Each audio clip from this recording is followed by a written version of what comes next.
भाई बहन लड़कन सबको के राम राम नमस्ते सलाम।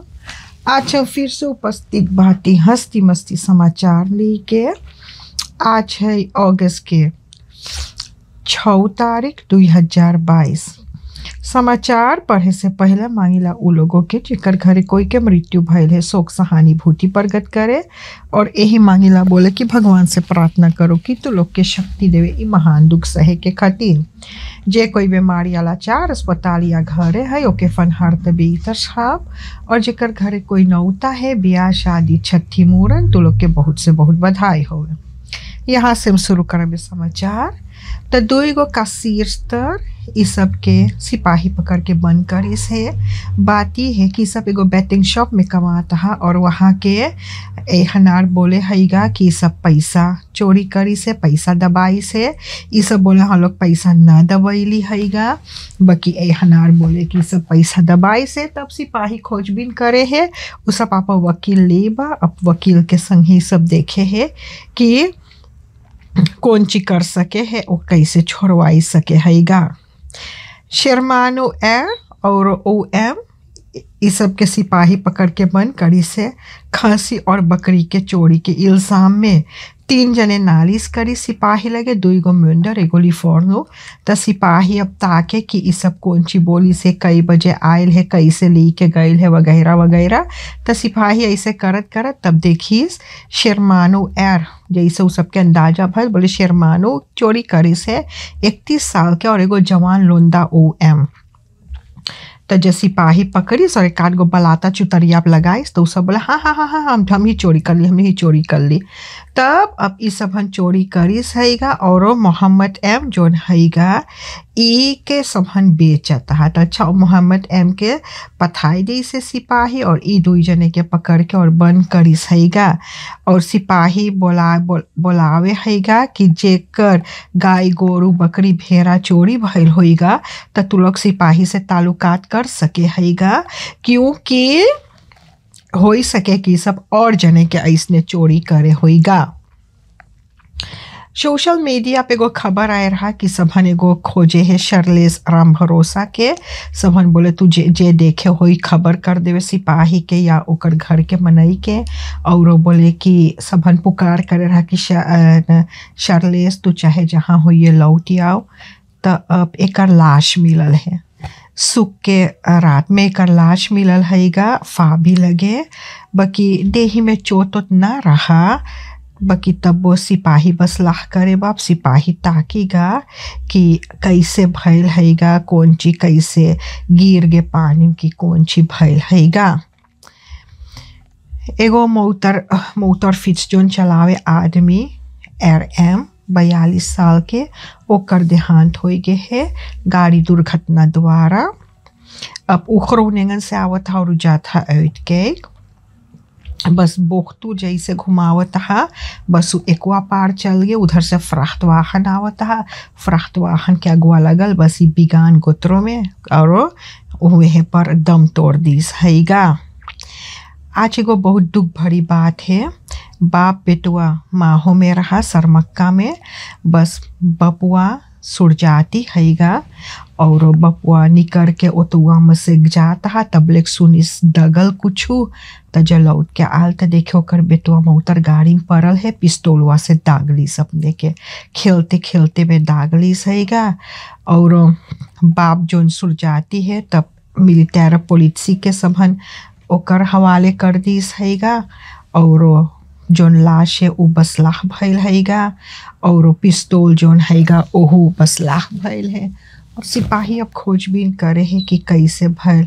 ये तो बहुत दुख भरी बात है बहुत दुख भरी बात है कि तोर पिस्तौल से और तोर बेटुआ दग के और मर गे बा। अब न खबर आयल हैगा कि एगो लड़का के देहांत हो गए हैगा इर्स्तहलप पे तो उ वजह से न Volksgesondheid, Ministerie van Volksgesondheid मांगे है खोजबीन करवावे कि कैसे उ लड़का के देहांत भइल हैगा।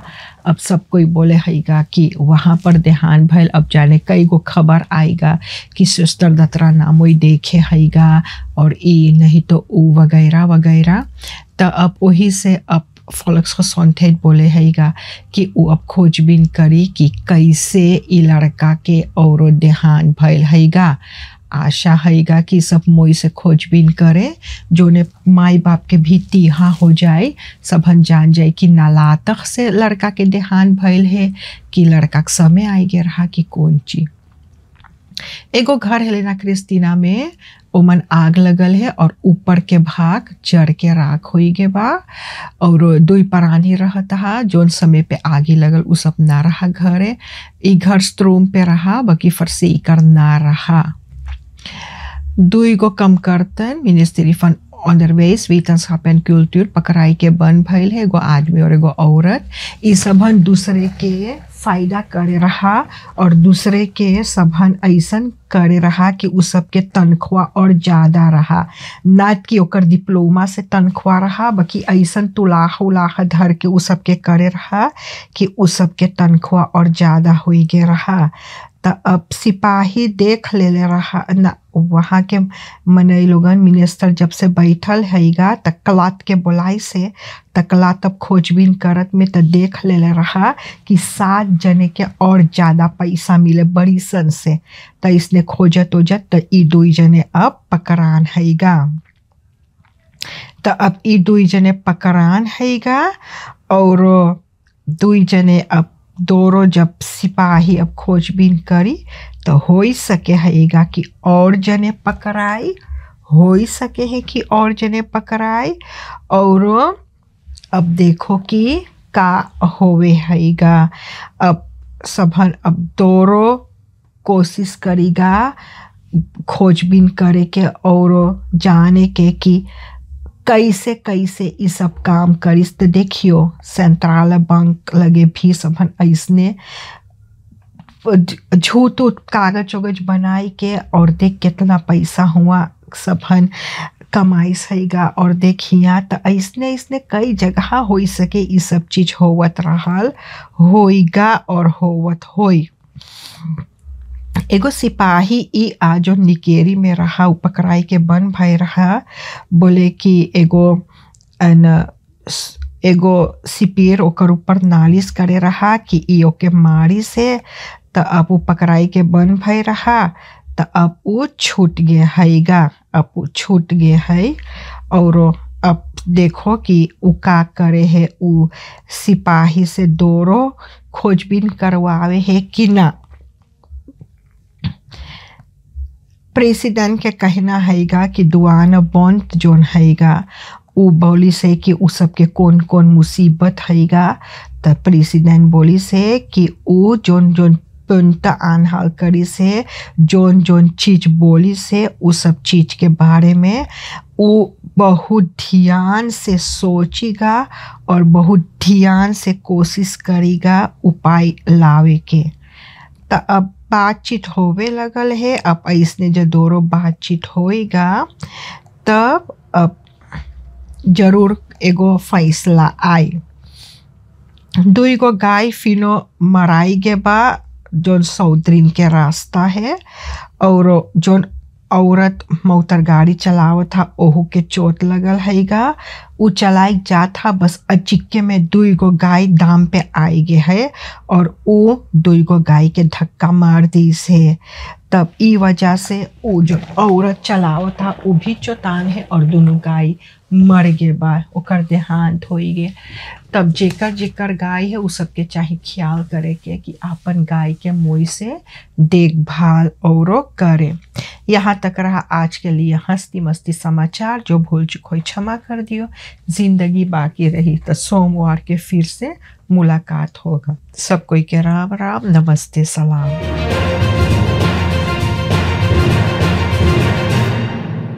हस्ती मस्ती समाचार के स्पॉन्सर है लानबाओ शॉप गरीब।